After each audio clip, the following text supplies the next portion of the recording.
Marilah kita bersama-sama memperhatikan bagian dari firman Tuhan yang pada pagi hari ini terambil dari dari Injil Yohanes pasal yang ke-14. Injil Yohanes pasal yang ke-14 ayatnya yang ke-15 sampai ayat yang ke-21. Injil Yohanes pasal yang ke-15, pasal yang ke-14 ayat 15 sampai ayat yang ke-21. Dan di tengah-tengah perenungan firman Tuhan, kita juga akan memperhatikan nanti surat 1 Yohanes pasal 3 ayat yang ke-22, Lukas pasal 6 ayat 36, dan 1 Korintus pasal 8 ayat yang ketiga. Kita memperhatikan Injil Yohanes pasal 14 ayat yang ke-15 sampai ayat yang ke-21. Yohanes pasal 14 ayat 15 sampai 21 yang demikian firman Tuhan. Yesus menjanjikan penghibur. Jikalau kamu mengasihi aku, kamu akan menuruti segala perintahku. Aku akan minta kepada Bapa, dan Ia akan memberikan kepadamu seorang penolong yang lain, supaya Ia menyertai kamu selama-lamanya, yaitu Roh kebenaran. Dunia tidak dapat menerima Dia, sebab dunia tidak melihat Dia dan tidak mengenal Dia. Tetapi kamu mengenal Dia, sebab Ia menyertai kamu dan akan diam di dalam kamu. Aku tidak akan meninggalkan kamu sebagai yatim piatu. Aku datang kembali kepadamu. Tinggal sesaat lagi dan dunia tidak akan melihat aku lagi. Tetapi kamu melihat aku, sebab aku hidup dan kamu pun akan hidup. Pada waktu itulah kamu akan tahu bahwa aku di dalam Bapa-Ku dan kamu di dalam aku dan aku di dalam kamu. Barang siapa memegang perintahku dan melakukannya, dialah yang mengasihi aku. Dan barang siapa mengasihi aku, ia akan dikasihi oleh Bapa-Ku, dan aku pun akan mengasihi dia dan akan menyatakan diriku kepadanya. Sampai sedemikian jauh pembacaan firman Tuhan. Berbahagialah setiap orang yang selalu rindu untuk mendengar firman Tuhan, menyimpan dan mencoba melakukan dalam hidup sehari lepas sehari. Haleluya. Jemaat yang dikasihi oleh Tuhan Yesus Kristus, sebagai seorang pendeta, saudara-saudara, saya seringkali mendengar keluhan dari banyak ibu, banyak bapak di dalam pastoral yang sering kali mengatakan bahwa janji-janji sebelum pernikahan itu seringkali tidak terwujud dengan baik. Keluarga-keluarga ini atau person-person atau perorangan ini dari keluarga suami atau istri seringkali menceritakan bahwa janji suaminya, janji istrinya sebelum pernikahan itu hampir tidak terwujud dalam kehidupan. Saudara, memang jikalau kita mendengar percakapan orang yang sedang jatuh cinta, ada banyak hal yang enak untuk didengar, saudara. Antara lain pernyataan dari orang yang berpacaran, si pemuda bilang, sayang, walaupun mungkin namanya bukan sayang, cintaku kepadamu seperti sumber air, seperti mata air yang tidak akan pernah kering. Lalu si pacar bilang, kalau musim kemarau gimana yang? Kalau musim kering yang panjang gimana?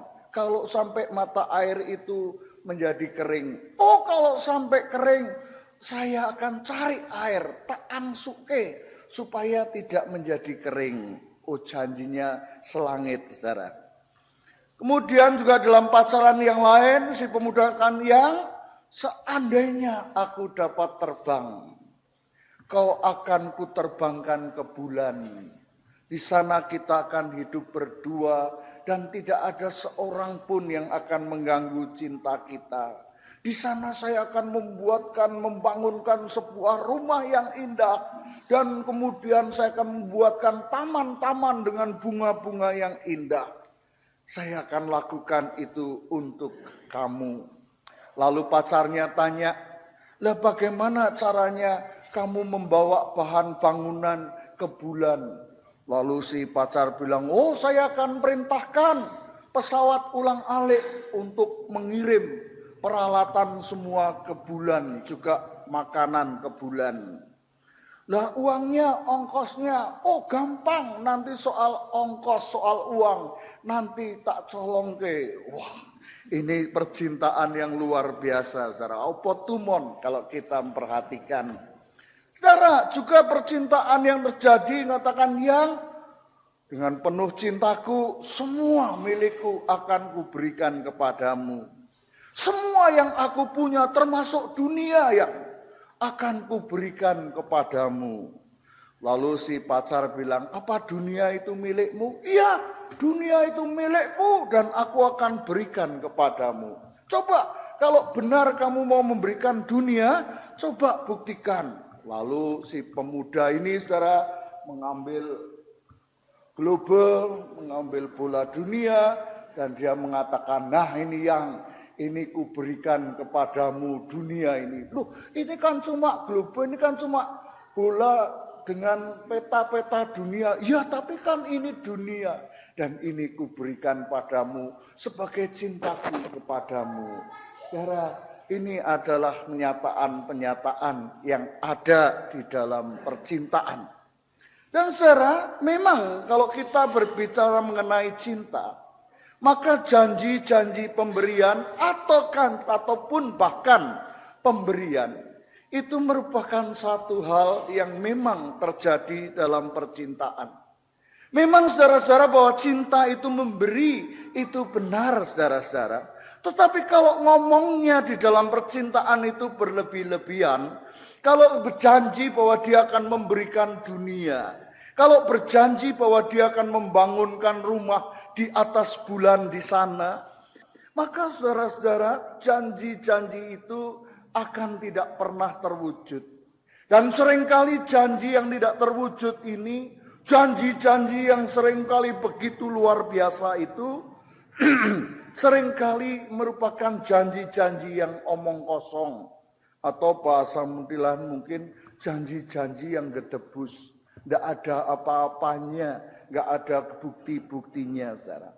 Atau dalam bahasa yang lebih seru, janji-janji ini adalah janji gombal yang tidak pernah terwujud di dalam ucapan ini. Tetapi berbicara soal cinta, saudara, bahwa cinta itu adalah memberi, itu merupakan satu perkara yang memang terjadi dalam hidup ini. Dan tentu menarik jikalau kita berbicara mengenai cinta, karena di dalam pernyataan firman Tuhan, di dalam pernyataan kematian dan kebangkitan Tuhan, dalam pernyataan pengorbanan Tuhan di atas bukit Golgota, Tuhan juga berbicara mengenai cinta dan memberi, saudara. Tetapi saudaraku, apakah cinta dan memberi yang dinyatakan Tuhan itu juga sama dengan cinta dan memberi yang dibicarakan oleh banyak muda-mudi menjelang pernikahan mereka? Apakah janji-janji yang Tuhan nyatakan mengenai cinta dan memberi itu juga merupakan janji omong kosong, janji yang tidak nyata, janji yang hanya sekedar janji yang tidak pernah dipenuhi? Kalau kita memperhatikan saudara-saudara, janji Tuhan yang dinyatakan dalam bagian-bagian firman Tuhan, itu berbeda dengan janji-janji manusia. Manusia memang dulu banyak berjanji satu dengan yang lain bahwa dia cinta. Tetapi jikalau cinta itu tidak dipelihara, saudara, maka cinta itu bisa beralih kepada kebencian yang luar biasa. Banyak kejadian di dunia dulu sahabat yang begitu dekat, tetapi karena satu dan lain hal menjadi musuh yang terselubung, yang tersembunyi, musuh yang ada di dalam hidup dan kehidupan. Di dalam hidup di dunia ini banyak janji manis, tapi saudara-saudara seringkali janji-janji itu berubah.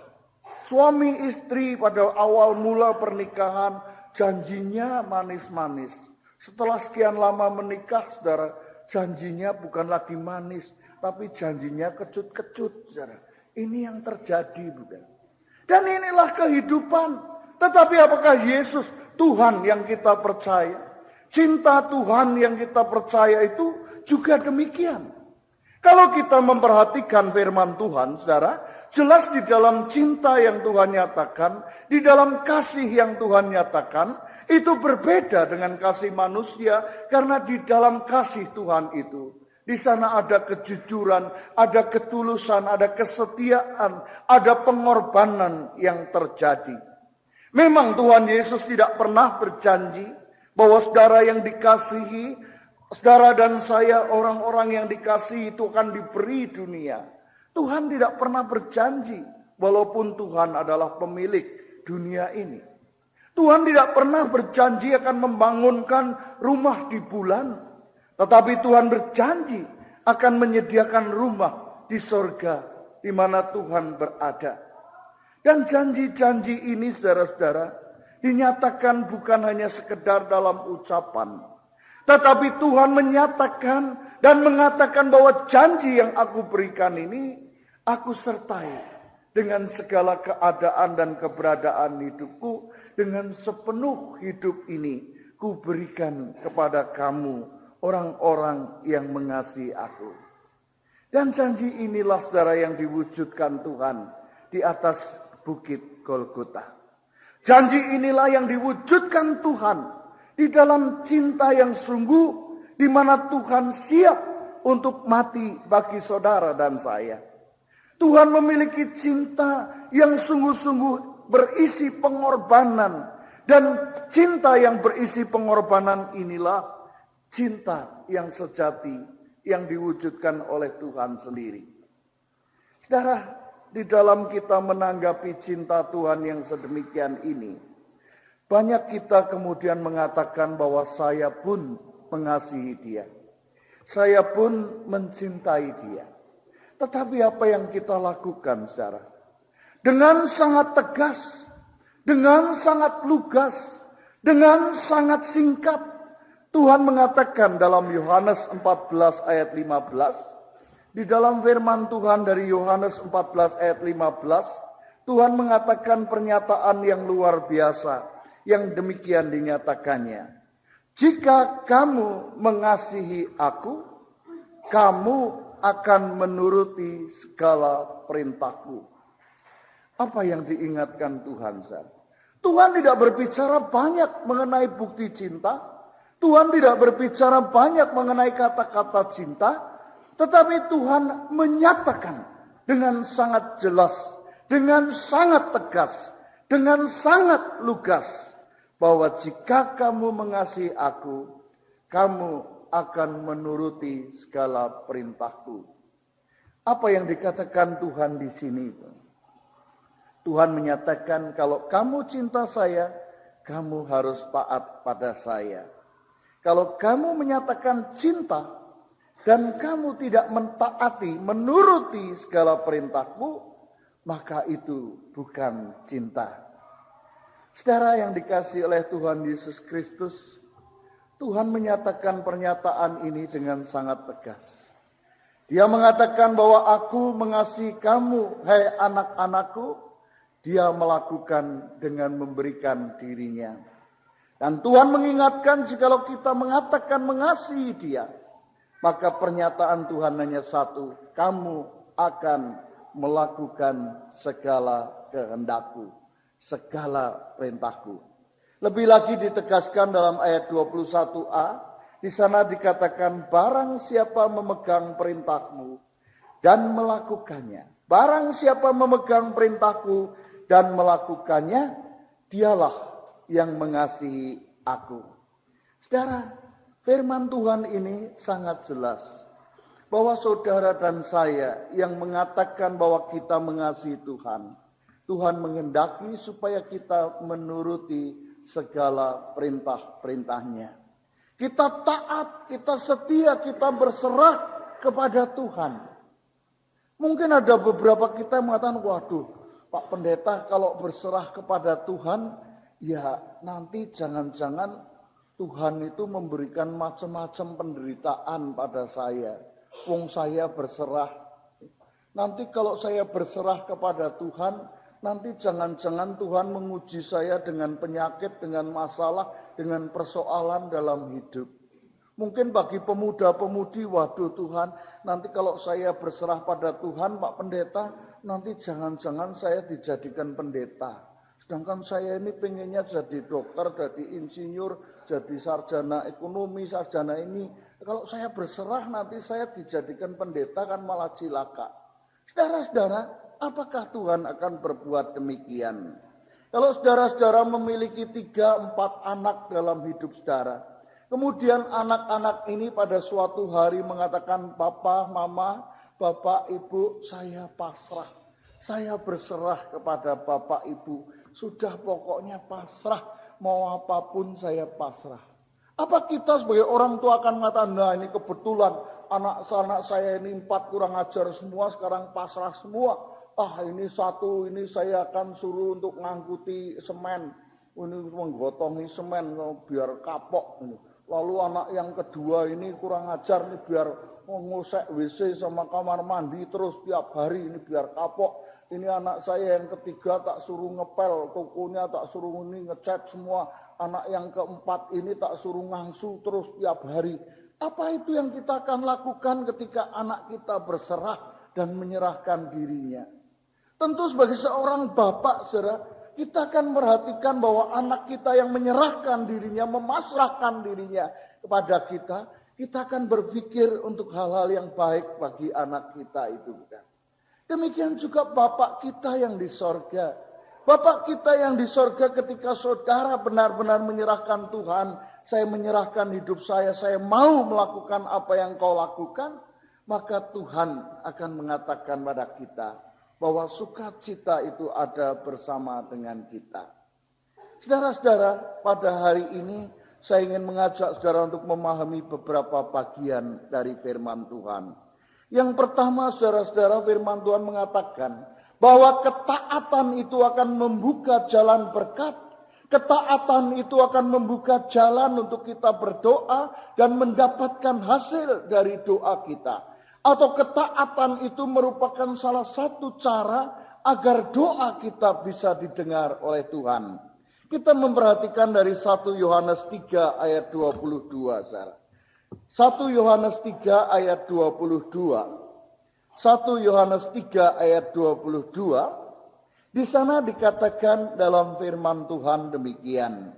Dan apa saja yang kita minta, kita memperoleh daripadanya.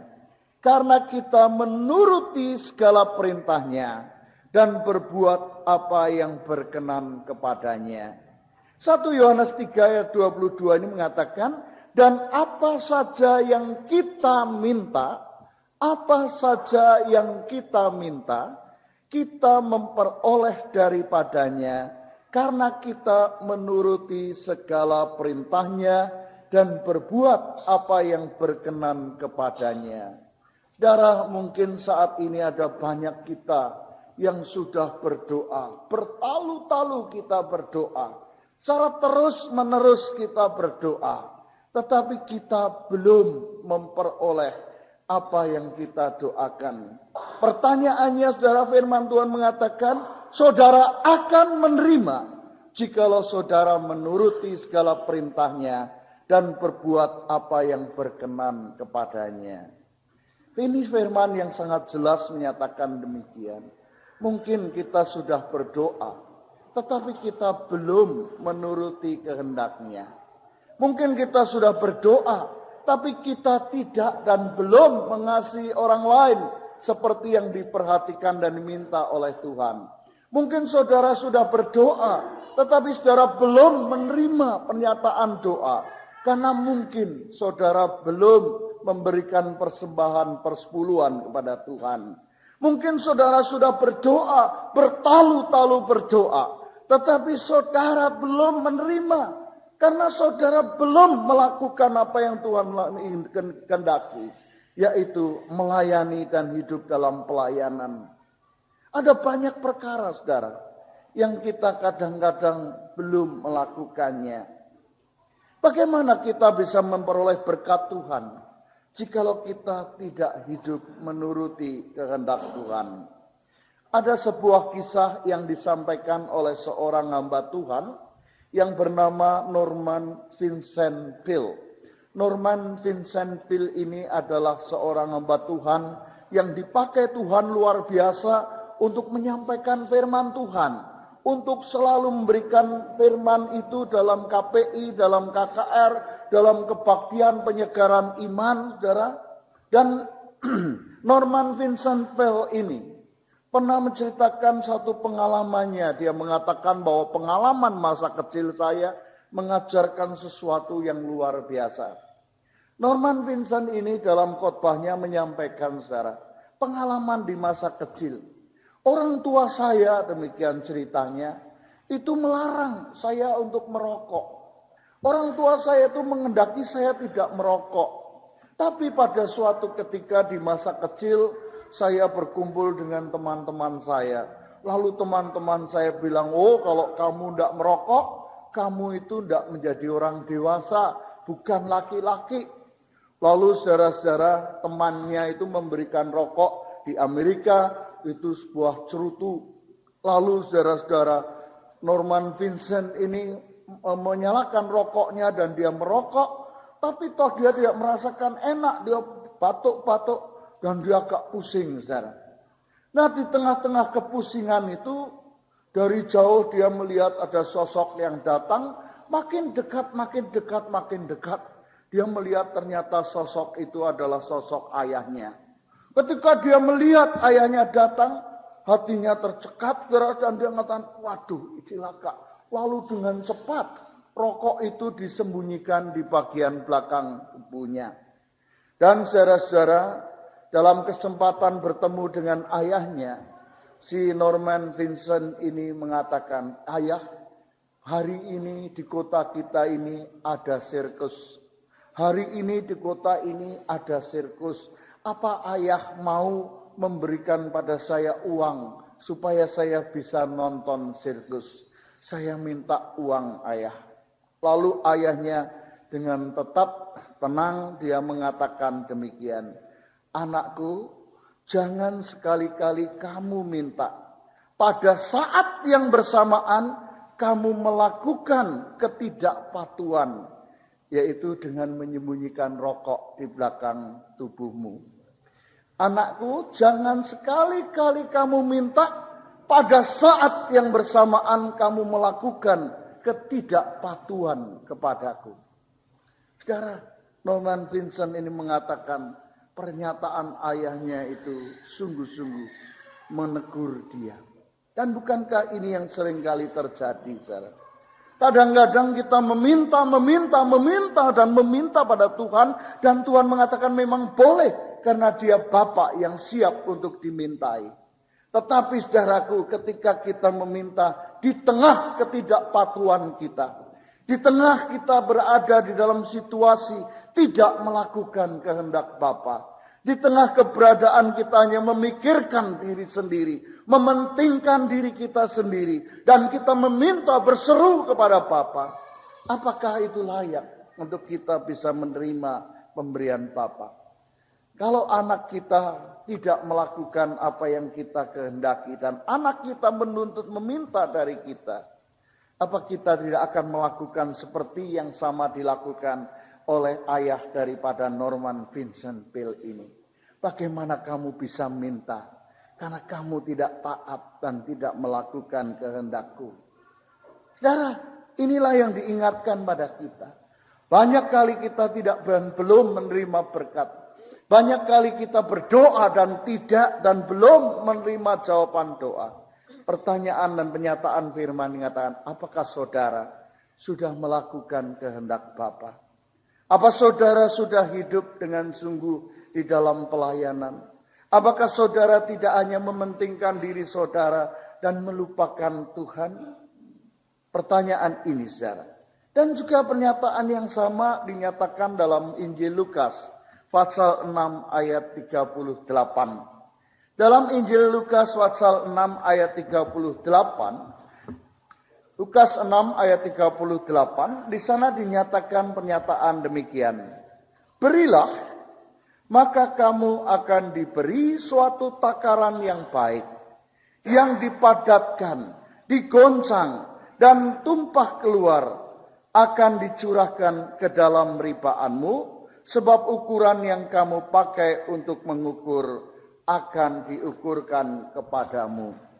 Saudara, firman Tuhan mengatakan kalau saudara melakukan kehendak Tuhan dengan memberikan, maka saudara akan diberi kembali dengan ukuran takaran yang baik, yang dipadatkan, digoncang, dan akan tumpah keluar. Atau dalam arti kata yang lebih sederhana, kalau saudara memberikan sesuatu di dalam pelayanan saudara, Tuhan tidak akan pernah berhutang.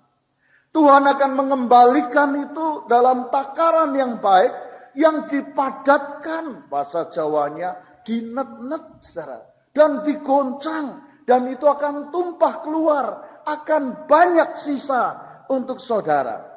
Sebab ukuran yang kamu pakai untuk mengukur akan diukurkan kepadamu.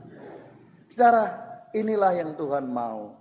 Kalau saudara memberikan waktu saudara, Tuhan akan membalas semua itu. Tapi bukan membalas dengan waktu juga. Kadang-kadang kita akan, saya ngasih duit, nanti Tuhan balas duit. Itu basang nomor, saudara. Untuk kalau saya ngasih waktu, Tuhan balas waktu. Bukan itu. Tapi berkat yang saya selalu ingatkan adalah berkat-berkat Tuhan di dalam hidup kita. Mungkin dalam wujud anak-anak yang mengerti kita. Mungkin dalam wujud anak-anak yang baik-baik. Mungkin dalam wujud sukacita dalam rumah tangga dan keluarga. Mungkin dalam wujud damai sejahtera yang kita terima. Itu adalah janji Tuhan. Saudara akan dikembalikan dan Tuhan tidak akan pernah berhutang untuk semua yang saudara berikan. Saudara, ada cerita dari India, yaitu seorang Sikh yang bernama Singh, kebetulan juga sama. Orang ini saudara-saudara diceritakan pada suatu hari melakukan perjalanan di pegunungan, utara pegunungan India. Dan pada waktu itu memang musim salju di India dikatakan, tetapi saudara mereka terbiasa berjalan di salju. Tapi di tengah perjalanan dengan temannya ini, si Sings ini, itu kemudian ditimpa atau diterpa badai salju yang luar biasa. Dan oleh karena badai salju ini sedemikian hebatnya, mereka berdua itu berjalan dengan tertatih-tatih karena begitu berat. Di tengah perjalanan itu mereka melihat seorang yang dalam keadaan luka. Lalu si Sing ini mengatakan, temanku, mari kita tolong orang ini. Tapi temannya mengatakan, wah, kita saja jalan baru kesulitan. Kita ini jalan baru persoalan kita tidak gampang. Apa kamu bisa sampai ke desa itu atau enggak? Nah kalau kamu nolong orang ini, apa jadinya? Saudara-saudara, di tengah pergumulan ini temannya bilang, enggak, saya enggak mau nolong, terserah kamu. Lalu dia tetap melakukan perjalanan. Dan orang Sing yang bernama Sing ini, kemudian dia mengambil orang itu, mengangkat orang itu, membersihkan dari salju-salju es yang itu. Dan kemudian dia memanggul orang itu. Dengan tatih-tatih, dengan susah payah, dia berjalan di badai salju itu, saudara. Dan akhirnya dalam menempuh perjalanan 2-3 jam kemudian, mereka menemukan temannya itu sudah mati kedinginan. Ada di satu tempat dan terus orang ini berdua ini, Sing dan yang dipanggulnya ini, akhirnya sampai ke desa dan sisa-sisa tenaganya dia kemudian pingsan di sana. Tapi orang di desa itu terkejut karena melihat 2 orang itu masih hidup, saudara. Lalu setelah mereka itu sadar, lalu mereka menanyakan apa yang terjadi. Dan banyak orang mencari tahu. Dan akhirnya ditemukan satu jawaban, saudara. Rupanya saints ini bisa tertolong karena saints ini, saudara, justru memanggul orang yang luka itu, saudara. Karena dengan dia memanggul itu, dia mengeluarkan tenaga lebih, dia mengeluarkan kehangatan lebih dalam tubuhnya, dan kehangatan yang keluar dari tubuhnya ini mengalir kepada orang yang dipanggulnya, dan dua orang ini, saudara, oleh karena perjuangan dan tenaga yang dikeluarkan, kehangatan yang dimunculkan ini menjadi tenaga atau kehangatan yang menyelamatkan mereka berdua. Saudara, dari kisah ini kita melihat bahwa memberikan itu belum atau tidak merupakan satu kerugian. Ada kalanya dan firman Tuhan mengatakan apa yang kamu berikan itu akan dikembalikan kepadamu dengan ukuran yang jauh lebih banyak. Apa yang Tuhan mau lakukan, saudara? Tentu saya berbicara ini bukan hanya memberi uang, tapi tenaga saudara, talenta saudara, waktu saudara, apa yang saudara bisa untuk pekerjaan Tuhan, Tuhan akan mengembalikan berlipat ganda, dan Tuhan sungguh menjanjikan itu dalam kehidupan. Yang berikutnya, yang terakhir, saudara, kita melihat pernyataan Tuhan dalam 1 Korintus 8 ayat yang ketiga.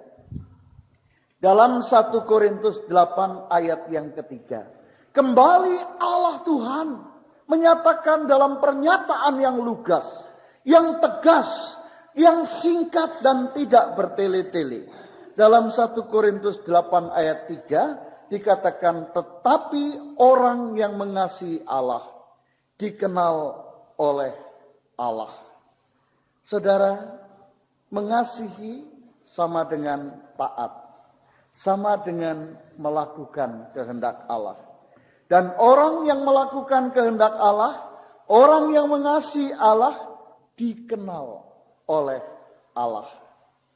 Saudara, rupanya pernyataan firman ini kembali dengan dasar apakah yang kita lakukan itu dengan kasih. Apakah saudara dan saya melakukan itu dengan kasih? Menjadi seorang pendeta bisa karena dia tidak mengasihi Tuhan. Mungkin karena dia cerewet, dia tukang ngomong, dia tukang ini seneng rame omong padu. Nah, jadi pendeta itu cocok. Jadi belum tentu karena mengasihi Tuhan. Kalau kita ikut paduan suara, itu juga belum tentu karena kita mengasihi Tuhan. Mungkin kita rikuh dengan pimpinan paduan suara, dengan panitia, dengan komisi, doyak-oyak terus, dikasih undangan terus. Mungkin kita rikuh, kita atau mungkin kita ya karena sudah lama tidak ada pengantin, kita punya rok baru. Lah daripada tidak bisa dipakai, ya sudah ikut paduan suara.